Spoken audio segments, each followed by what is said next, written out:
Cuma karena sebuah pesan teks pribadi, aliansi global bisa retak. Kok bisa ya? Komunikasi rahasia antar pemimpin dunia tiba-tiba bocor dan malah memicu pertarungan global. Nah, kita akan bedah semuanya di sini. Nah, ini dia biang keladinya. Bukan pengumuman resmi di atas panggung, bukan juga perjanjian yang ditandatangani. Tapi, ya, cuma sebuah pesan teks. Pesan pribadi antar pemimpin dunia yang entah bagaimana tiba-tiba tersebar dan jadi tontonan semua orang. Pertanyaannya jadi, gimana caranya satu pesan teks doang bisa bikin geger satu dunia?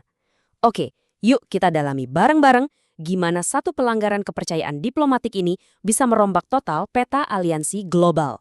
Jadi kita harus paham dulu ya, ini tuh bukan sekedar salah kirim atau kecerobohan biasa. Ini adalah sebuah tindakan yang sengaja dan ini melanggar aturan paling dasar dalam diplomasi tingkat tinggi, kerahasiaan. Di dunia mereka, kerahasiaan itu segalanya. Jadi, apa yang Trump lakukan? Dia ambil pesan-pesan pribadi ini dari Macron, dari Rutte, dan langsung dia unggah ke media sosial. Bayangin, tentu saja ini benar-benar menghancurkan kepercayaan yang jadi fondasi aliansi Barat selama ini.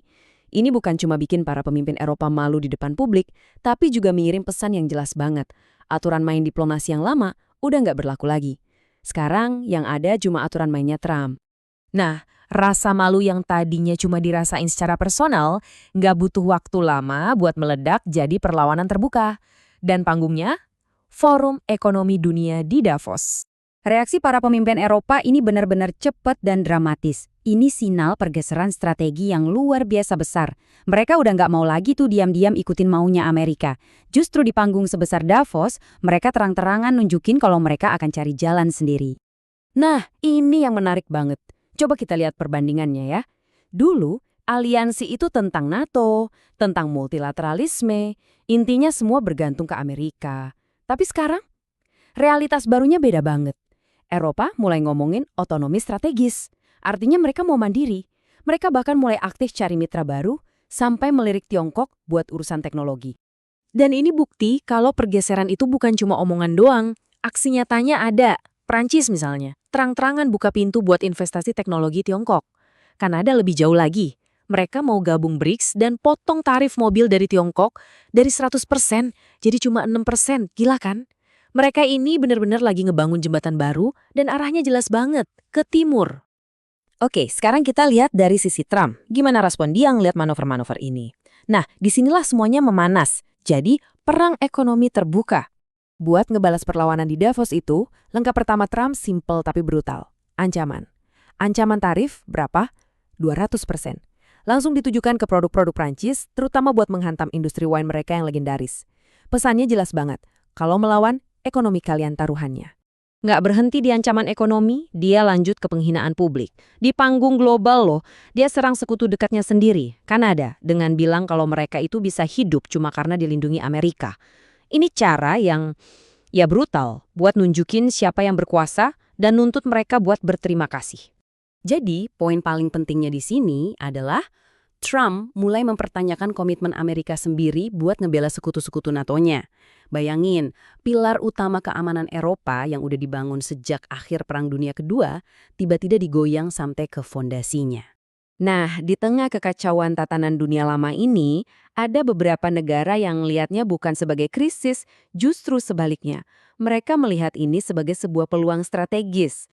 Terus, Trump bikin gebrakan lagi. Dia usulin bikin organisasi internasional baru buat nyaingin PBB. Ini seperti bikin garis batas yang tegas banget.